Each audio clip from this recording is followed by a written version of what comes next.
दुर्गा सप्तशती का चौथा अध्याय। सिद्धि की इच्छा रखने वाले पुरुष जिनकी सेवा करते हैं तथा देवता जिन्हें सब ओर से घिरे रहते हैं, उन जया नाम वाली दुर्गा देवी का ध्यान करें। उनके श्री अंगों की आभा काले मेघ के समान श्याम है।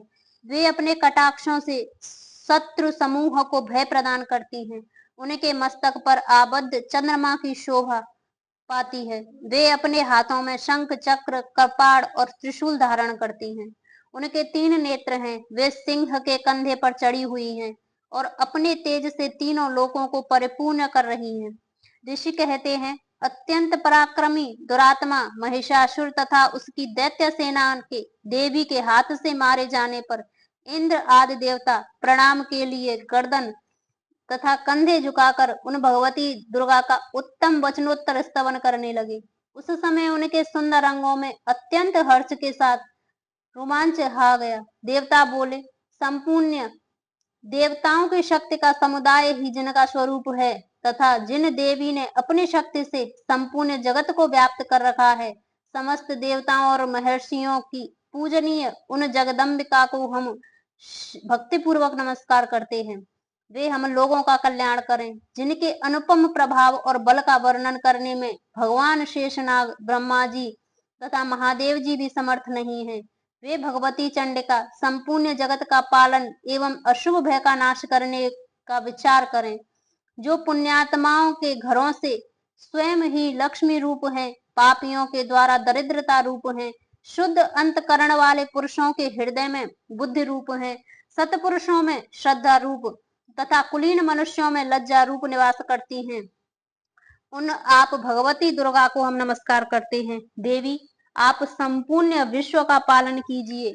देवी, आपके इस अचिंतन्य रूप का, असुरों का नाश करने वाले भारी पराक्रम का तथा समस्त देवताओं का और दैत्यों के समक्ष युद्ध में प्रकट किए हुए आपके अद्भुत चरित्रों का हम किस प्रकार वर्णन करें। आप संपूर्ण जगत की उत्पत्ति में कारण हैं।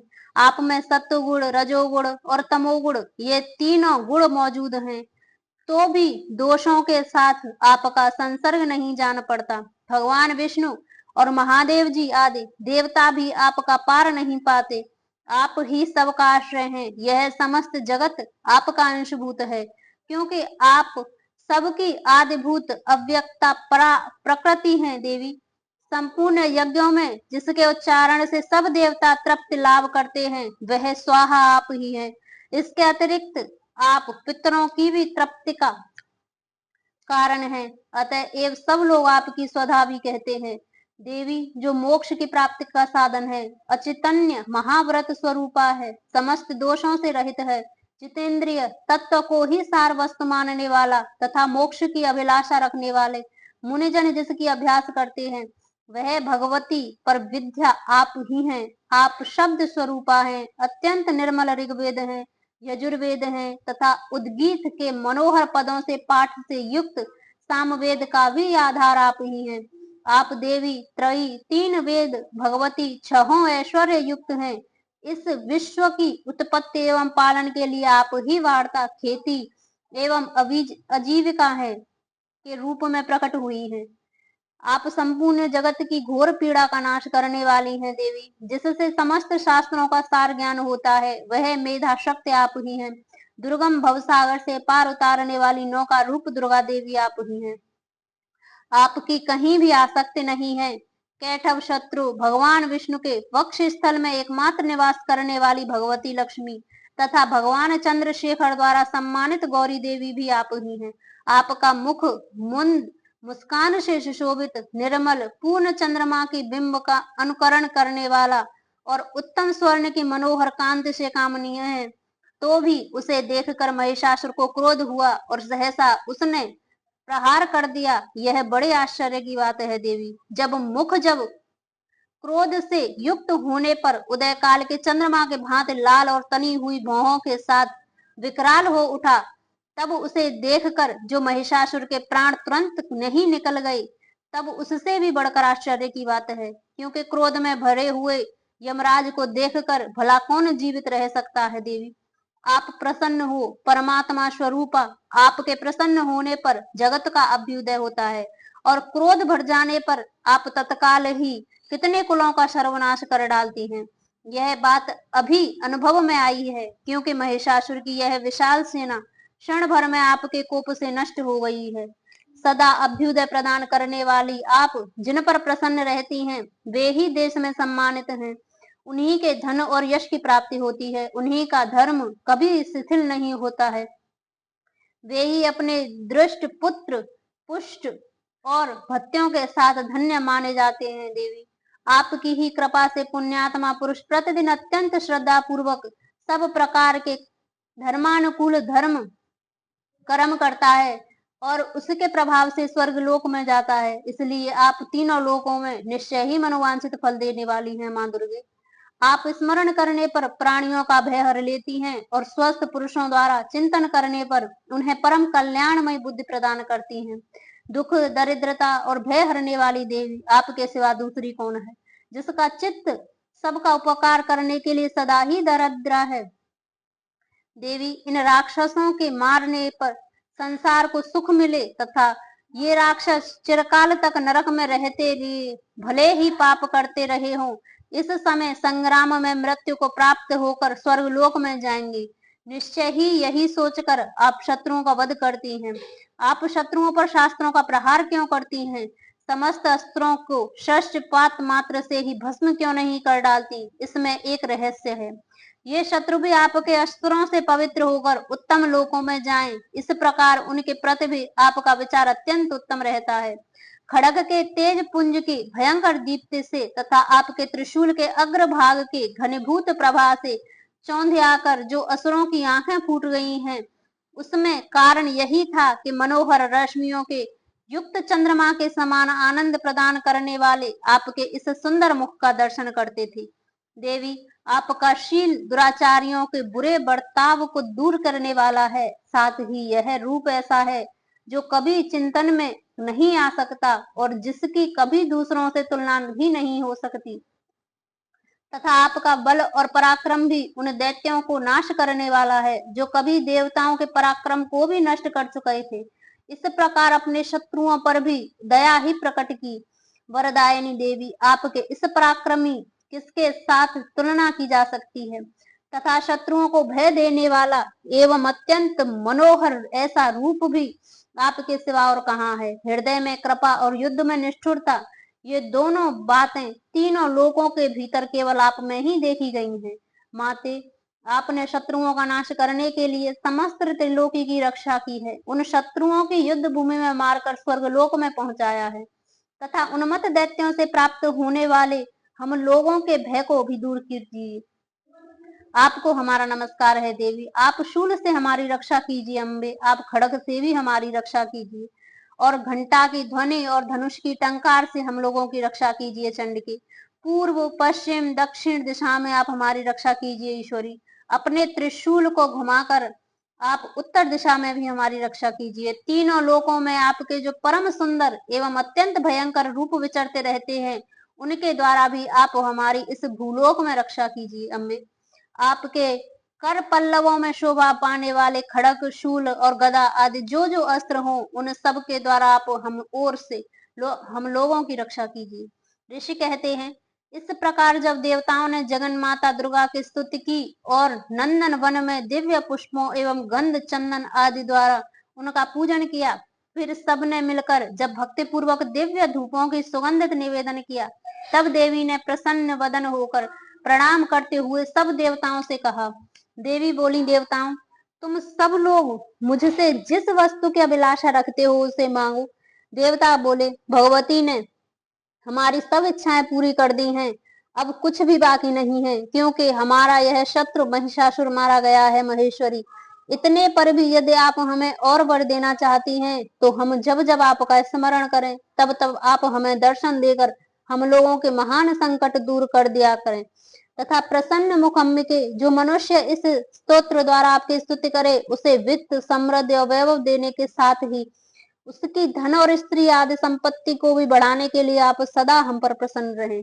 ऋषि कहते हैं, राजन, देवताओं के जब अपने तथा जगत के कल्याण के लिए भद्रकाली को इस प्रकार प्रसन्न किया, तब वे तथास्तु कहकर वहीं अंतर ध्यान हो गई।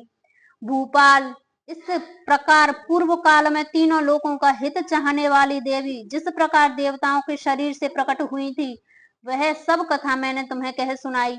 अब पुनः देवताओं का उपकार करने वाली वे देवी दुष्ट दैत्यों तथा शुम्भ नशुम्भ का वध करने के लिए, सब लोगों की रक्षा करने के लिए गौरी देवी के शरीर से जिस प्रकार प्रकट हुई थी, वह सब प्रसंग मेरे मुंह से सुनो, मैं उसका तुमसे यथावत वर्णन करता हूँ।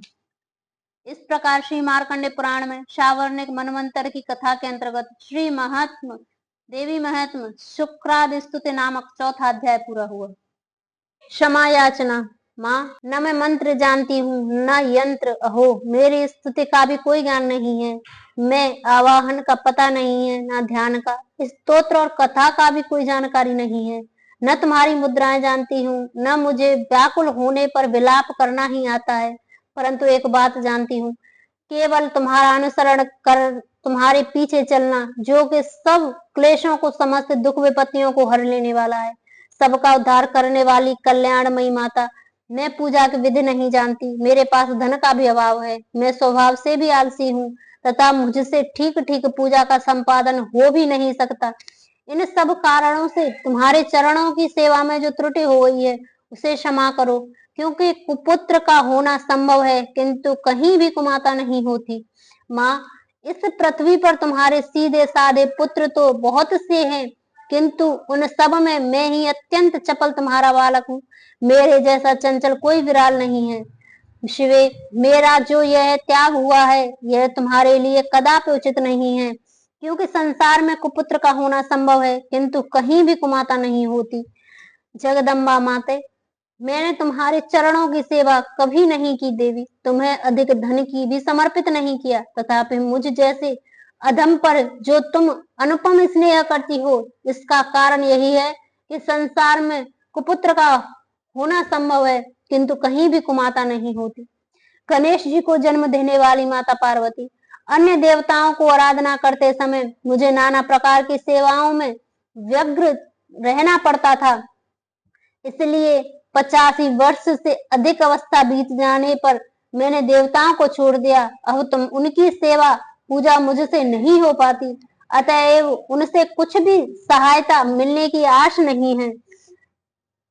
इस समय यदि तुम्हारी कृपा नहीं होगी तो मैं अवलंब रहित होकर किसी की शरण में जाऊंगी।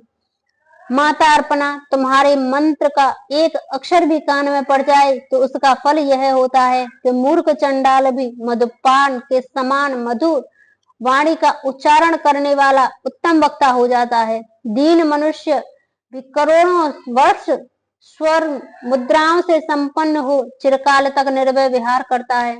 जब मंत्र का एक अक्षर के श्रवण का ऐसा फल है, जो लोग विधि पूर्वक जप में लगे रहते हैं, उनके जप में प्राप्त होने वाला उत्तम फल कैसा होगा, इसको कौन मनुष्य जान सकता है। भगवती, जो अपने अंगों में चिता की राख भभूत लपेटे रहते हैं, उनका विष ही भोजन है।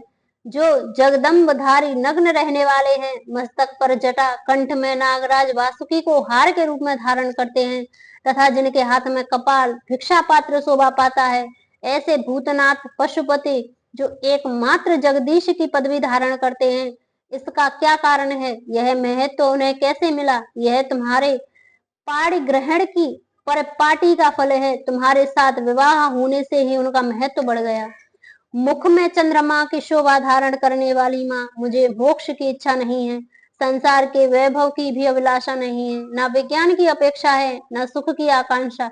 अतः तुमसे मेरी यही याचना है कि मेरा जन्म मृडाली, रुद्राणी, शिव, शिव, भवानी इन नामों में जप करते हुए बीते। माँ श्यामा, नाना प्रकार की पूजन सामग्रियों में कभी विधि पूर्वक तुम्हारी आराधना मुझसे न हो सकी। सदा कठोर भाव का चिंतन करने वाली मेरी वाणी ने कौन सा अपराध नहीं किया है, फिर भी तुम स्वयं ही प्रयत्न करके मुझ अनाथ पर जो किंचित कृपा दृष्टि रखती हो माँ, यह तुम्हारे ही योग्य है। तुम्हारी जैसी दयामती माता ही मेरे जैसे कुपुत्र को आश्रय दे सकती है।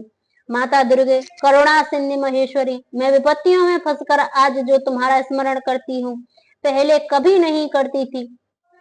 इससे मेरी शठता न मान लेना, क्योंकि भूख प्यास से पीड़ित बालक माता को ही स्मरण करता है। जगदम्बा, मुझ पर जो तुम्हारी पूर्ण कृपा बनी हुई है, इसमें आश्चर्य की कौन सी बात है। पुत्र अपराध पर अपराध क्यों ना करता हो जाता हो, फिर भी माता उसकी उपेक्षा नहीं करती। महादेवी, मेरे समान कोई पाप की नहीं है और तुम्हारे समान दूसरी कोई पाप हारिणी नहीं है। ऐसा जानकर जो उचित जान पड़े वह करो।